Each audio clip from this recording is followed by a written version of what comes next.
আসসালামু আলাইকুম। আমাদের এক কৃষক ভাই খেসারির জমিতে স্প্রে করতেছে।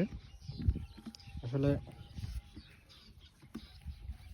এখন যে গরমের একটা আবহাওয়া চলে আসছে, দিনের বেলা প্রচুর পরিমাণে রোদ পড়তেছে।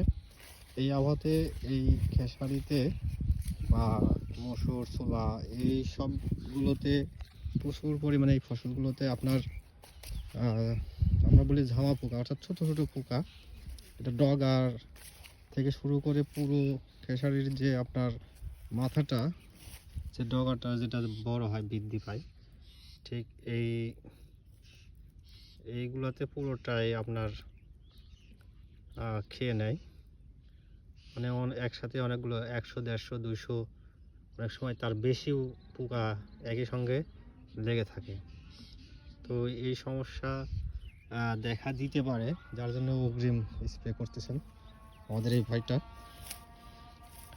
তো আমাদের দেশে খেসারিটা এখন আগের মতো আরও চাষ হয় না, যার কারণে খেসারির দাম আগের থেকে অনেক বেশি। এখন মোটামুটি খেসারিতে ভালো একটা লাভবান হওয়া যায়। এই বছরে, গত বছর খেসারির 1 বিঘাতে অনেক সময় 4 মণ 5 মণ পর্যন্ত ফলন হয়। আর এই যে খেসারির জমির ভিতরে কিছু আপনার রাই আছে, রাই দেওয়া আছে।